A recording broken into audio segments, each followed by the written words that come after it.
And so over time, people discovered more and more interesting things that you could build within the game of life. The game of life is a very simple system. It only has like 3 or 4 rules to do it. But you can design all kinds of interesting configurations inside it. There's something called a glider gun that does nothing but spit out gliders one at a time. And then after a lot of effort, people managed to create AND gates and OR gates for gliders. Like there's this massive, ridiculous structure, which if you have a stream of gliders coming in here and a stream of gliders coming in here, then you may produce a stream of gliders coming out. Maybe if both of the streams have gliders, then there'll be an output stream. But if only one of them does, then nothing comes out. Mm-hmm. So they could build something like that. And once you could build these basic gates, then just from software engineering, you can build almost anything. You can build a Turing machine. I mean, it's again enormous steampunk type things. They look ridiculous, but then people also generated self-replicating objects in the game of life. A massive machine, a polynomial machine, which over a huge period of time, and it always looked like glider guns inside doing these very steampunk calculations. It would create another version of itself, which could replicate. That's so incredible. A lot of this was like community crowdsourced by like amateur mathematicians, actually. So I knew about that work, and so that is part of what inspired me to propose the same thing with Navier-Stokes.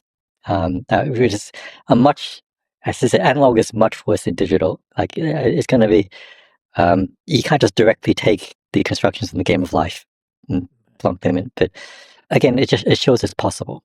There's a kind of emergence that happens with these cellular automata.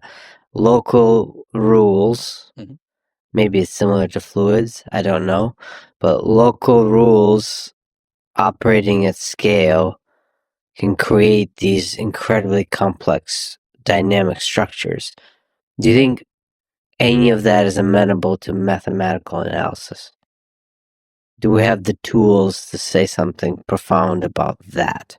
The thing is, you can get these emergent, very complicated structures, but only with very carefully prepared initial conditions. Yeah, so these glider guns and gates and software machines, if you just plunk down randomly some cells and you run the game of life, you will not see any of these. And that's the analogous situation with Navier-Stokes again. That with typical initial conditions, you will not have any of this weird computation going on. But basically through engineering, by specially designing things in a very special way, you can make clever constructions. I wonder if it's possible to prove the sort of the negative of basically prove that only through engineering can you ever create something interesting. This is a recurring challenge in mathematics that I call the dichotomy between structure and randomness. That most objects that you can generate in mathematics are random. They look like random, like the digits of pi. Well, we believe is a good example. But there's a very small number of things that have patterns. But now you can prove something has a pattern by just constructing, like if something has a simple pattern and you have a proof that it does something like repeat itself every so often, you can do that. But and you can prove that, for example, you can prove that most sequences of digits have no pattern. So like if you just pick digits randomly, there's something called the law of large numbers. It tells you you're going to get as many ones as twos in the long run. But we have a lot fewer tools to if I give you a specific pattern like the digits of pi, how can I show that this doesn't have some weird pattern to it? Some other work that I spent a lot of time on is to prove what are called structure theorems or inverse theorems that give you tests for when something is very structured. So some functions are what's called additive. Like if you have a function that maps the natural numbers to the natural numbers, so maybe 2 maps to 4, 3 maps to 6, and so forth. Some functions what's called additive, which means that if you add 2 inputs together, the output gets added as well. For example, multiplying by a constant. If you multiply a number by 10, if you multiply a plus b by 10, that's the same as multiplying a by 10 and b by 10 and then adding them together. So some functions are additive. Some functions are kind of additive, but not completely additive. So, for example, if I take a number n, I multiply by the square root of 2, and I take the integer part of that. So 10 by square root of 2 is like 14 point something. So 10 went up to 14. 20 went up to 28. So in that case, additivity is true then. So 10 plus 10 is 20, and 14 plus 14 is 28. But because of this rounding, sometimes there's round-off errors, and sometimes when you add a plus b, this function doesn't quite give you the sum of the two individual outputs, but the sum plus or minus 1. So it's almost additive, but not quite additive. So there's a lot of useful results in mathematics, and I've worked a lot on developing things like this, to the effect that if a function exhibits some structure like this, then it's basically, there's a reason for why it's true, and the reason is because there's some other nearby function which is actually completely structured, which is explaining this sort of partial pattern that you have. And so if you have these sort of inverse theorems, it creates this sort of dichotomy that either the objects that you study are either have no structure at all, or they are somehow related to something that is structured. And in either way, in either case, you can make progress. A good example of this is that there's this old theorem in mathematics called Zimmer's theorem, proven in the 1970s. It concerns trying to find a certain type of pattern in a set of numbers. The pattern is arithmetic progression. Things like 3, 5, and 7, or 10, 15, and 20.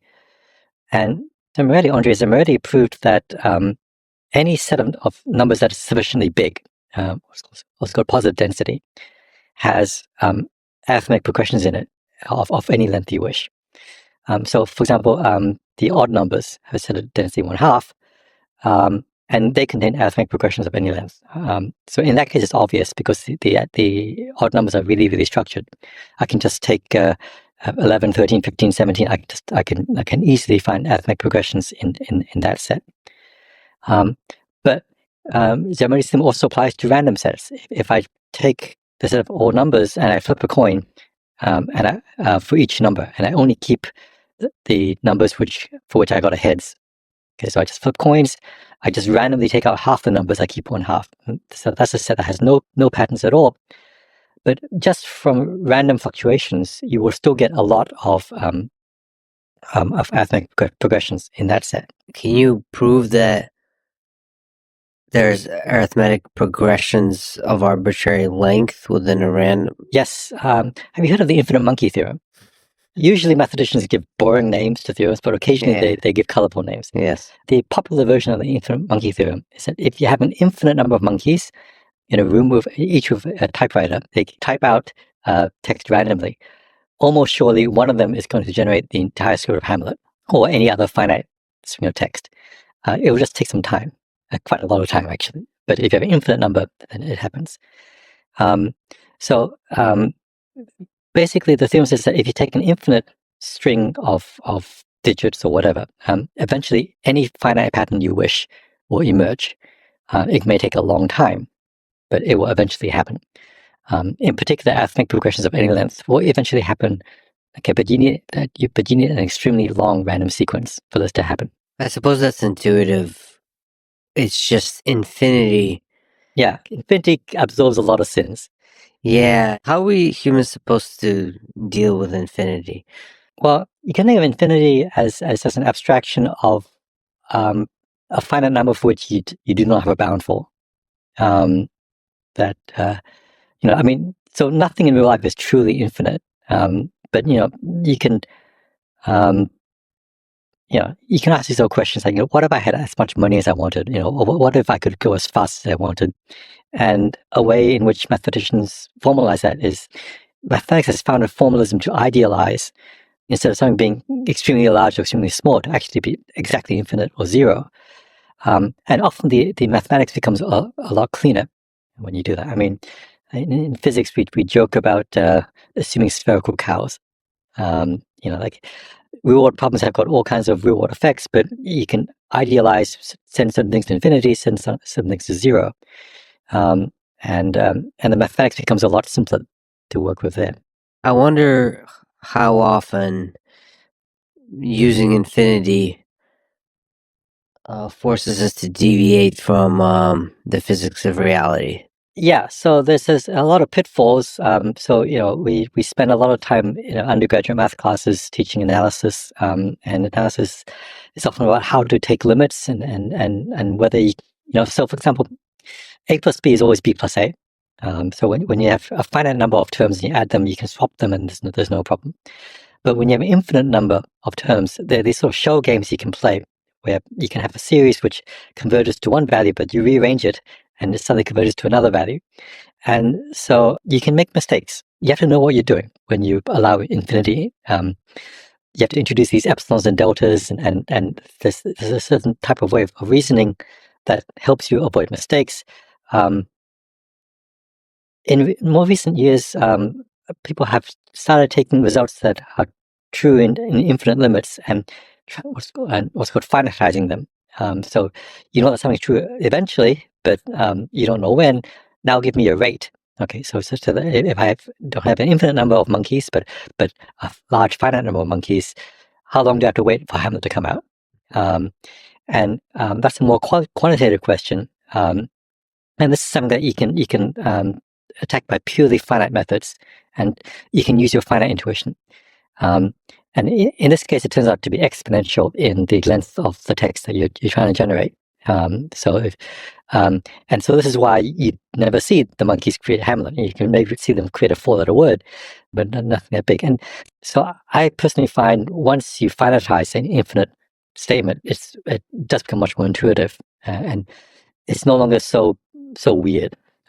So even if you're working with infinity, it's good to finitize so that you can have some intuition. Yeah, the downside is that the finitized proofs are just much messier, so the infinite ones are found first, usually like decades earlier, and then later on people finitize them.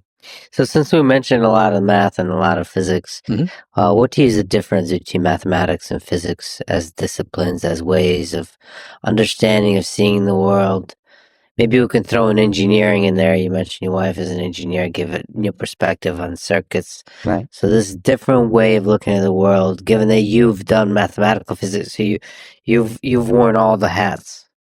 Right. So I think science in general is an interaction between three things. There's the real world. There's what we observe of the real world, our observations, and then our mental models as to how we think the world works. So we can't directly access reality. Okay, all we have are our observations, which are incomplete and they have errors. And there are many cases where we would we want to know, for example, what is the weather like tomorrow, and we don't yet have the observation, and we'd like to a prediction. And then we have these simplified models, sometimes making unrealistic assumptions, spherical cow type things. Those are the mathematical models. Mm-hmm. Mathematics is concerned with the models. Science collects the observations, and it proposes the models that might explain these observations. What mathematics does is we stay within the model and we ask what are the consequences of that model, what observations, what predictions would the model make of future observations, or past observations. Does it fit observed data? So there's definitely a symbiosis. It's math.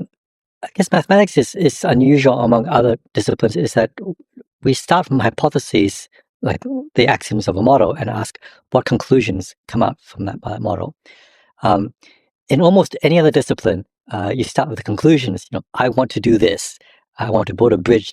I want to make money. I want to do this. Okay, and then you find the path to get there. There's a lot less sort of speculation about. Suppose I did this, what would happen? Planning and modeling. Speculative fiction maybe is one other place, but that's about it. Actually, most of the things we do in life is conclusions driven, including physics and science. I mean, they want to know, where is this asteroid going to go? What is the weather going to be tomorrow? But mathematics also has this other direction of going from the axioms. What do you think? There is this tension in physics between theory and experiment. Mm-hmm. What do you think is a more powerful way of discovering truly novel ideas about reality? Well, you need both, top down and bottom up. Yeah, it's a really an interaction between all these things. Yeah. So over time, the observations and the theory and the modeling should both get closer to reality. But initially, and it is in it. I mean, this is always the case. They're always far apart to begin with. But you need one to figure out where to push the other. So if your model is predicting anomalies that are not picked up by experiment, that tells experimenters where to look. To find more data to refine the models. So it goes back and forth.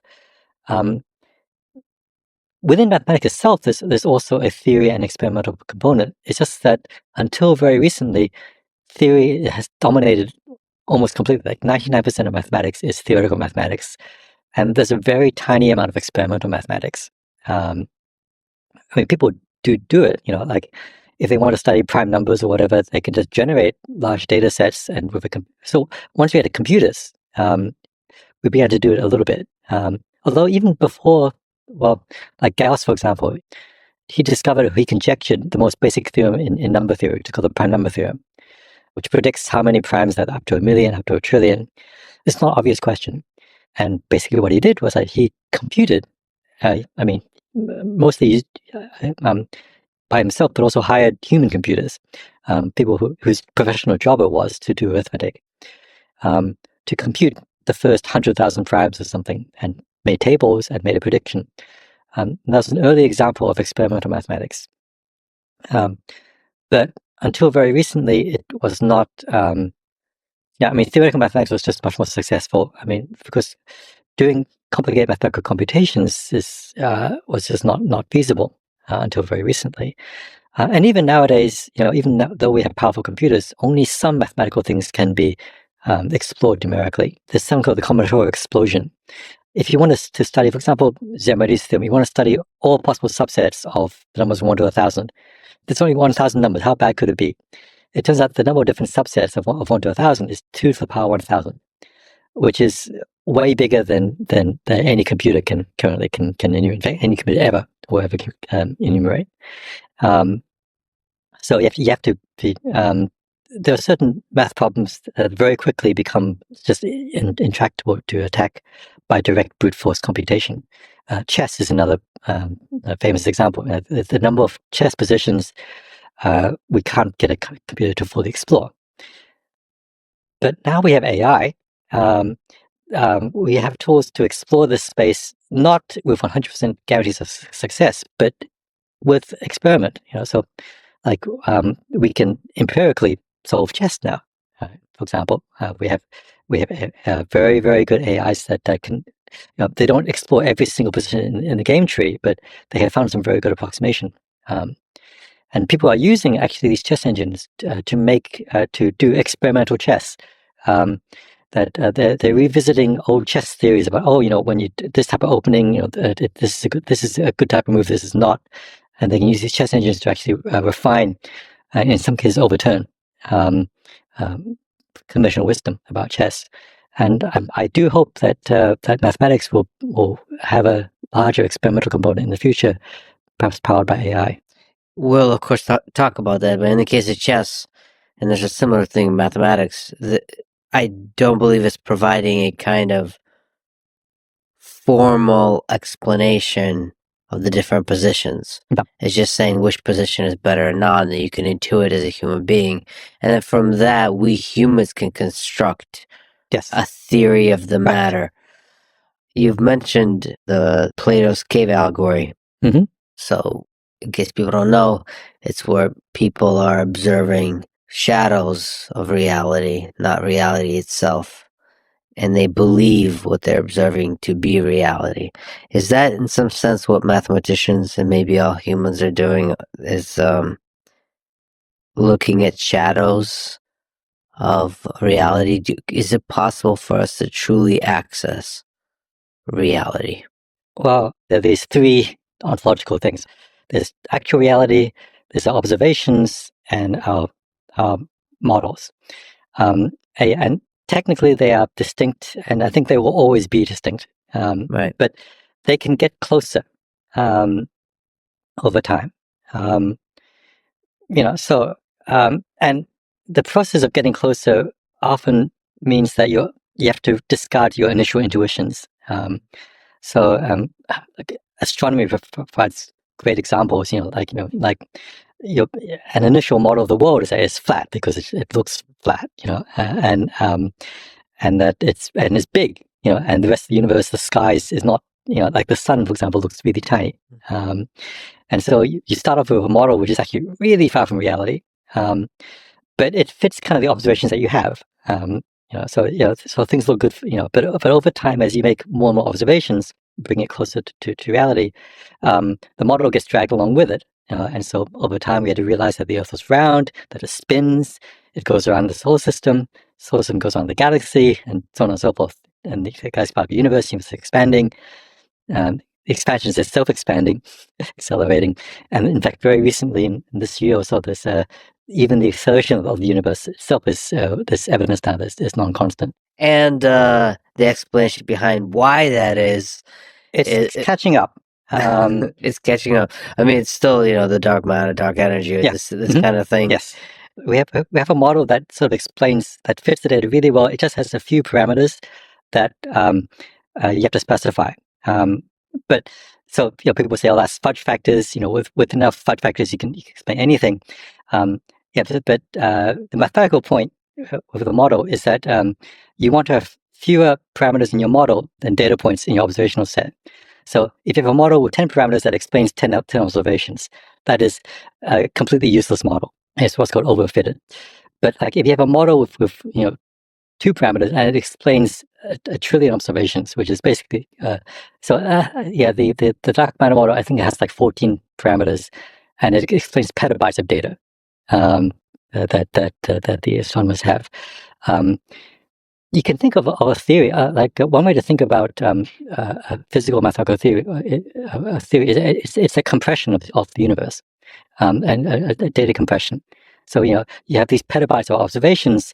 You'd like to compress it to a model which you can describe in 5 pages and specify a certain number of parameters. And if it can fit to reasonable accuracy, almost all of your observations, I mean, the more compression that you make, the better your theory. In fact, one of the great surprises of our universe and of everything in it is that it's compressible at all. It's the unreasonable effectiveness of mathematics. Yeah, Einstein had a quote like that. The most incomprehensible thing about the universe is that it is comprehensible.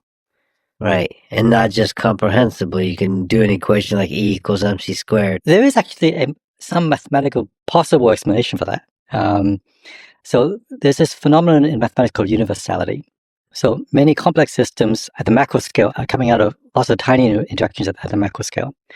And normally, because of the combinatorial explosion, you would think that the macro scale equations must be like infinitely, exponentially more complicated than the micro scale ones. And they are, if you want to solve them completely exactly. Like if you want to model all the atoms in a box of air, that's like Avogadro's number is humongous. Right? There's a huge number of particles. If you actually have to track each one, it'll be ridiculous. But certain laws emerge at the microscopic scale that almost don't depend on what's going on at the macro scale, or only depend on a very small number of parameters. So if you want to model a gas of quintillion particles in a box, you just need to know its temperature and pressure and volume and a few parameters, like 5 or 6, and it models almost everything you need to know about these 10 to the 23 or whatever particles. So we have we don't understand universality anywhere near as we would like mathematically, but there are much simpler toy models where we do have a good understanding of why universality occurs.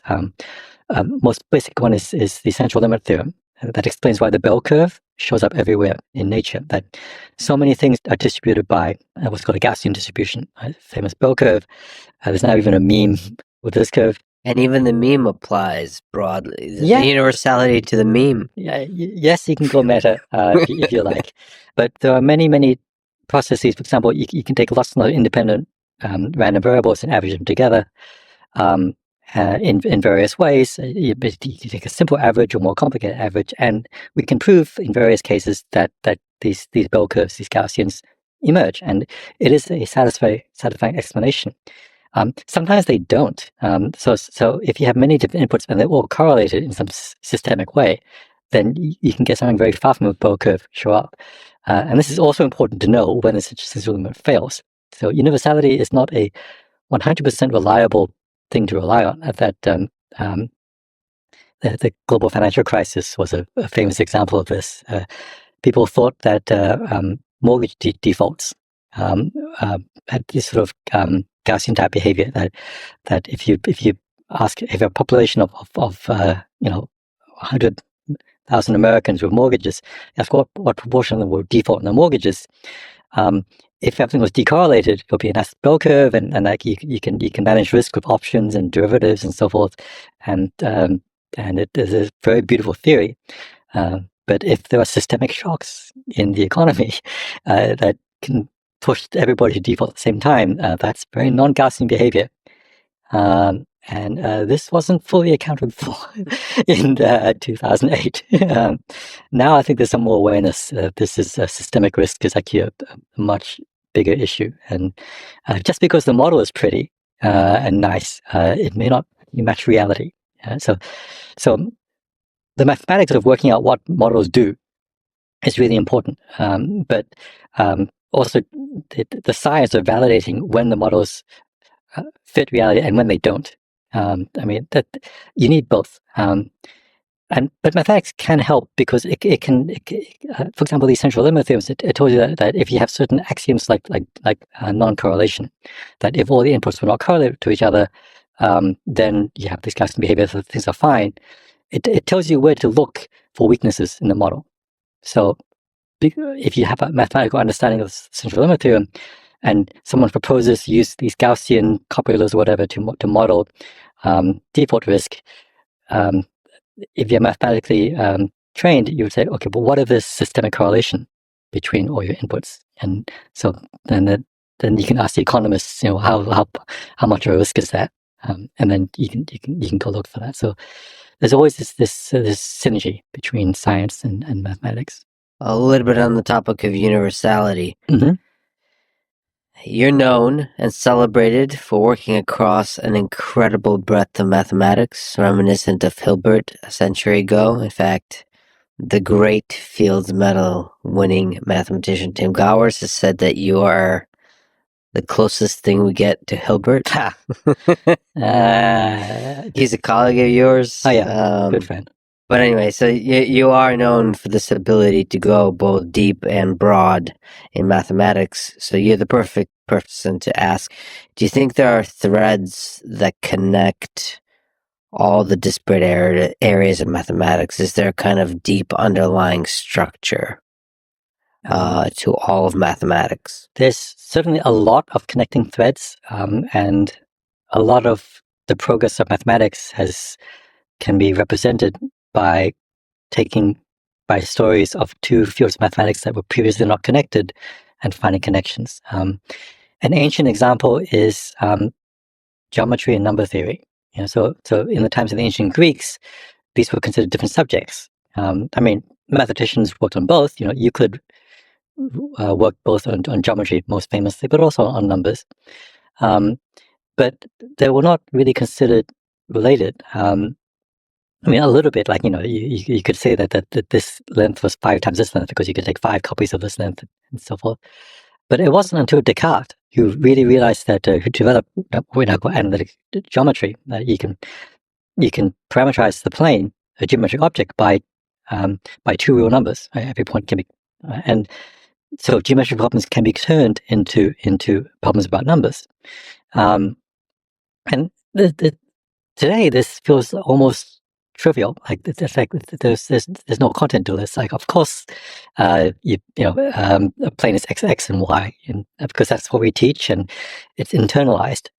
But it was an important development that these two fields were unified, and this process has just gone on throughout mathematics over and over again. Algebra and geometry were separated, and now we have this field algebraic geometry that connects them, and over and over again. And that's certainly the type of mathematics that I enjoy the most. So I think there's sort of different styles to being a mathematician. I think hedgehogs and fox. A fox knows many things a little bit, but a hedgehog knows one thing very, very well. And in mathematics, there's definitely both hedgehogs and foxes. And then there's people who are kind of who can play both roles. And I think ideal collaboration between mathematicians involves you need some diversity, like a fox working with many hedgehogs or vice versa.